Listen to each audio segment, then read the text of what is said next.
प्यारे दोस्तों, कई वक्तों पहले की बात है कि एक दूर दराज इलाके में जहां पहाड़ों और छुपी हुई वादियों के दरमियान एक शानदार महल था जिसे सोया हुआ महल कहा जाता था। सदियों तक ये महल वैसा ही रहा, इसके दरवाजे हमेशा बंद रहे। कहा जाता है कि कभी एक अजीम बादशाह बादशाह अर्दान और उसकी मलका मलका अलारा वहां रहा करते थे।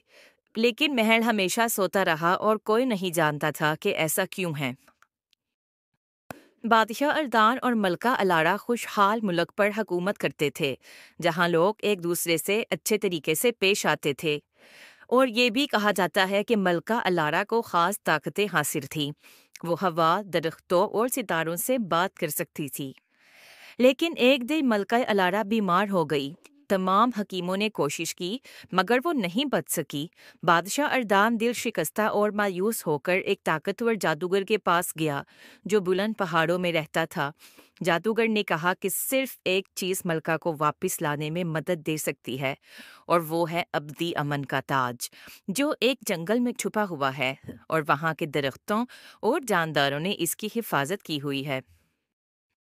बादशाह अर्दान ने वक़्त ज़ाया किए बगैर जंगल में कदम रखा और वहाँ की राहों और जादुई रुकावटों का सामना किया।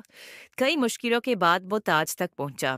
लेकिन जैसे ही उसने ताज को हाथ लगाया, दुनिया लरज़ उठी और एक आवाज़ इसके दिमाग में गूंजी, जिंदगी वापस लाने के लिए तुम्हें अपनी जिंदगी की कुर्बानी देनी होगी। बादशाह अर्दान ने बगैर किसी हिचकिचाहट के ताज अपनी मलका के सर पर लाकर रख दिया। इसके बाद मलका अलारा जाग तो गई, लेकिन ताज का बदला बहुत महंगा था। महल जो कभी एक अजीम सल्तनत का निशान था, वो सोता हुआ महल बन गया। इसके दरवाजे बंद हो गए, इसकी दीवारें वहीं रुक गई और महल गहरी नींद में जाकर गम की इलामत बन गया। सदियों तक सोते हुए महल को भुला दिया गया और लोग इसे सिर्फ एक कहानी समझने लगे।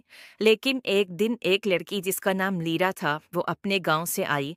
इसने इस कहानी को अपने नाना नानी से सुन रखा था। उसने इस महल को ढूंढने का फैसला किया। उससे यकीन था कि इस कहानी में कुछ और भी है, जैसे कोई राज छुपाया गया है। कई दिनों तक पहाड़ों में सफर करने के बाद लीरा आखिरकार महल तक पहुंच गई। महल खामोश था, लेकिन अब भी उसके इर्द गिर्द उसकी खूबसूरती बरकरार थी, जैसे वो किसी के आने का इंतजार कर रहा हो। लीरा ने जैसे ही सोते हुए महल के दरवाजे को हाथ लगाया, वो दरवाजा खुद ब खुद खुल गया, जैसे वो लीरा के आने का ही इंतजार कर रहा था। लीरा महल के अंदर दाखिल हो गई। उसने इधर उधर देखा। महल बिल्कुल मुंजमद था, बिल्कुल साख्त। वहां पे कोई चीज हरकत नहीं कर रही थी। लीरा ने देखा कि किस तरह बादशाह अपने तख्त पर बैठा है और नौकर किस तरह उस महल में काम करते करते रुके हुए हैं। महल में लीरा को एक जादुई दरख्त नजर आया जो चमक रहा था। लीरा उसके पास गई। उसको दरख्त के शाख में एक पर्ची मिली, जिस पर्ची पर लिखा था, तुम्हें उस जादूगर की जान निकालनी होगी। जिस दिन जादूगर की जान निकल जाएगी, उस दिन ये महल बेदार हो जाएगा।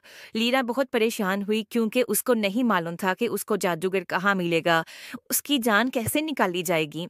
लेकिन उसके बावजूद लीरा ने जंगल में जाने का फैसला किया। लीरा ने उस जादुई दरख्त में और भी पर्चियां पढ़ी। एक पर्ची पर लिखा था कि उस जादूगर की जान एक तोते में पाई जाती है। अगर उस तोते की गर्दन दुबा दी जाए तो जादूगर खुद ब खुद मर जाएगा और ये सोता हुआ महल बेदार हो जाएगा। लिहाजा लीरा ने सफर शुरू किया। लीरा ने जैसे ही सफर शुरू किया, लीरा को रास्ते में बहुत ज्यादा मुश्किलात का सामना करना पड़ा, लेकिन उसने हार नहीं मानी। लीरा उस जंगल में पहुंच गई जहां पे जादूगर रहता था। लीरा ने उस जादूगर से कहा कि मैं तुम्हारी जान लेने आई हूँ। जादूगर को लगा कि लीरा को नहीं पता होगा कि मेरी जान तो एक तोते में बसती है। जादूगर ने कहा कि तुम मुझे जितनी मर्जी चोट पहुंचा लो, तुम जो मर्जी करो, मैं मरने वाला नहीं हूँ।